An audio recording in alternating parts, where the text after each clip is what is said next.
कुमारी कंदम, भारत का वो हिस्सा जो समुद्र में डूब गया। रिपोर्ट्स बताते हैं कि आने वाले 30 साल में साउथ मुंबई का ही 80% एरिया समुद्र में डूब सकता है और इस सदी के अंत तक भारत के 12 कोस्टल सिटीज भी। क्या सच में ऐसा हो सकता है? अगर इतिहास को देखा जाए तो जवाब हाँ है, क्योंकि भारत का एक बहुत बड़ा इतिहास का हिस्सा पहले ही डूब चुका है, जिसे कुमारी कंदम कहते हैं। और आज के सफर में जानेंगे उसी के बारे में। दोस्तों, हम सब ये तो जानते ही है कि ग्लोबल वार्मिंग बढ़ रहा है, ग्लेशियर पिघल रहे हैं और उससे समुद्र का जल स्तर ऊपर बढ़ता जा रहा है। तो क्या ऐसा भी हो सकता है कि दरिया के किनारे बसे मुंबई और कोलकाता जैसा शहर उसमें डूब जाए? अगर रिपोर्ट्स की माने तो आने वाले 30 साल में साउथ मुंबई का लगभग 80% एरिया समुद्र में डूब सकता है। इतना ही नहीं, कई रिपोर्ट्स तो इस ओर भी इशारा करते हैं कि इस सदी के अंत तक भारत के 12 कोस्टल सिटीज भी समुद्र के अंदर समा जाएंगे। खैर, ये सारे रिपोर्ट्स के प्रेडिक्शंस कितने सच होंगे वो तो आने वाला वक्त ही हमें बताएगा। लेकिन अगर हम इतिहास के पन्नों को थोड़ा नहीं बल्कि बहुत ज्यादा पलटे तो हमें इस बात का पता चलता है कि प्राचीन भारत का एक बहुत बड़ा हिस्सा समुद्र के नीचे डूब गया था। जी हाँ दोस्तों, आपने सही सुना। समुद्र के अंदर वो हिस्सा डूबा हुआ है जो आज के अखंड भारत के इमेजिनेशन से बहुत बड़ा है। हम बात कर रहे हैं कुमारी कंदम की, प्राचीन भारत का एक ऐसा हिस्सा जो पानी में डूब चुका है।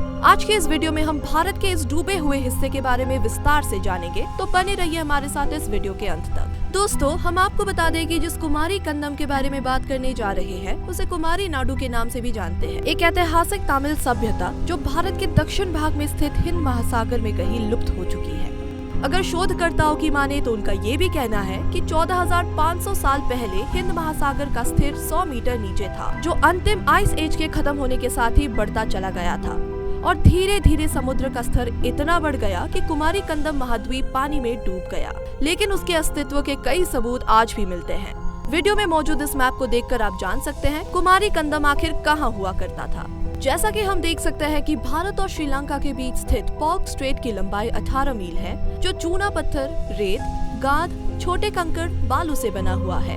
और ये माना जाता है कि कुमारी कंदम आज के राम सेतु का एक हिस्सा था। वही तमिल खोजकर्ताओं का ये भी मानना है कि कुमारी कंदम में तमिल जाति के लोग ही रहा करते थे और इस सभ्यता को रहस्यमयी समझा जाता है। लेमुरिया और कुमारी कंदम के पीछे की कहानी भी काफी दिलचस्प है। ऐसा माना जाता है कि ये तमिल सभ्यता विश्व की सबसे पुरानी सभ्यताओं में से एक थी। जब समुद्र स्तर के बढ़ने से कुमारी कंदम महाद्वीप जलमग्न होने लगा तो वहाँ के लोग संसार के विभिन्न भागों में रहने के लिए चले गए और कुछ इस तरह विश्व भर में नई सभ्यताओं का जन्म हो गया। हालांकि ब्रिटिश जियोग्राफर फिलिप श्लाटर की किताब द मैमल्स ऑफ मेडागास्कर में भी लेमुरिया के बारे में जिक्र मिलता है। ये किताब साल 1864 में प्रकाशित हुई थी और इस किताब में कुमारी कंदम के बारे में विस्तार से चर्चा की गई है, जिसके बारे में हम विस्तार से जानेंगे। कुमारी कंदम महाद्वीप कन्याकुमारी से ऑस्ट्रेलिया के उत्तरी तट और मेडागास्कर द्वीप तक फैला हुआ था और मानव सभ्यता का विकास अफ्रीका महाद्वीप से नहीं बल्कि इन सभी जगहों को आपस में जोड़ने वाले केंद्र से हुआ, जो कुमारी कंदम था। और 14,000 साल पहले महाद्वीप जलमग्न हो गया था तो वहाँ के निवासी प्लान करके अफ्रीका, यूरोप और चीन चले गए, जिससे नई सभ्यताओं का जन्म हुआ। जैसा कि हमने आपको पहले बताया कि कुछ तमिल लेखकों के मुताबिक जब कुमारी कंदम समुद्र जल में डूब गया तो ये 7,000 मील में फैला हुआ था, जिसके 49 टुकड़े हो गए थे। लेकिन किंगडम ऑफ अर्थ कहे जाने वाले कुमारी कंदम के बारे में आधुनिक विद्वानों का यही मानना है कि यह सिर्फ एक सुनी सुनाई बात है। इसमें अब तक कोई भी ठोस प्रमाण देखने को नहीं मिले हैं। अब तक इन सभी बातों के समर्थन में सबसे मजबूत पक्ष प्राचीन तमिल और संस्कृत साहित्य में ही मिलते हुए पाए गए हैं, जिसके बारे में ये भी कहा जाता है कि कुमारी कंदम रावण की लंका का ही विस्तृत रूप था, जो क्षेत्रफल में भारत से बहुत ज्यादा बड़ा था। दोस्तों, यूँ तो ये सब कुछ सुन करके बाहुबली मूवी के जैसे ही कोई कहानी लगती है कि कहीं हमसे दूर कोई और सभ्यता भी हुआ करती थी। पर दोस्तों, यकीन मानिए, ये ब्रह्मांड रहस्यों से भरा हुआ है, जहाँ अब भी बहुत कुछ है जिसे एक्सप्लोर किया जा सकता है। बाकी हो सकता है कि आने वाले समय में शोधकर्ता इस क्षेत्र में और भी कुछ नई खोज करे और हमें अपने खोए हुए विशाल सभ्यता के बारे में और भी बहुत कुछ जानने को मिले। दोस्तों, ये सब तो हुई इतिहास की इतनी बातें।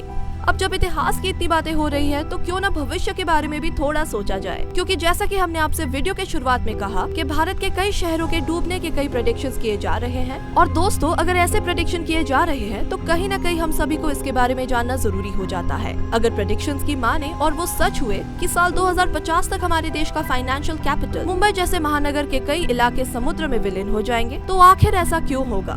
इसके पीछे के कौन से कारण है? आइए जानते हैं इन कारणों की वजह।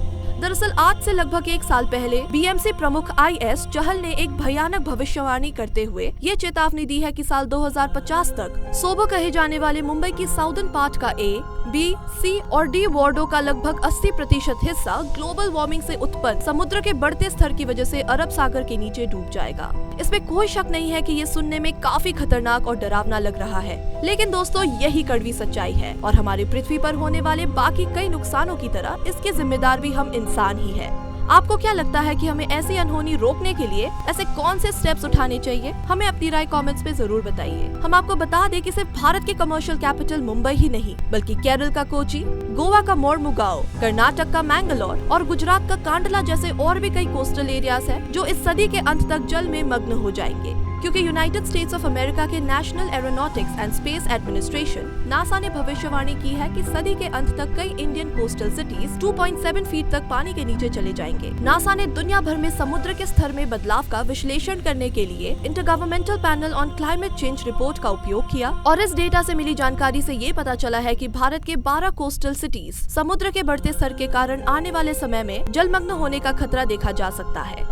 इसलिए हम तो यही कहेंगे कि अपने अपने स्तर हमें कोशिश करना चाहिए कि हम कम से कम कार्बन फुटप्रिंट प्रोड्यूस करें और ज्यादा से ज्यादा अपने प्लेनेट के बारे में सोचें, जिससे कि ग्लोबल वार्मिंग बढ़ने की जगह कम हो। आपको क्या लगता है? हमें कमेंट करके जरूर बताइए। उम्मीद है आज की हमारी इस वीडियो से आपको कुछ नई जानकारी मिली होगी। अगर आपको वीडियो पसंद आई हो तो इसे लाइक और ज्यादा से ज्यादा शेयर करें। साथ ही हमारी चैनल फैक्ट स्टोरी को सब्सक्राइब कर नोटिफिकेशन बटन ऑन कर लीजिए ताकि आप हमारी आने वाली हर वीडियो का लुत्फ उठा सके। वीडियो को अंत तक देखने के लिए आपका बहुत बहुत शुक्रिया। हम जल्द ही हाजिर होंगे एक और नई वीडियो के साथ। अगली वीडियो तक take care and be happy.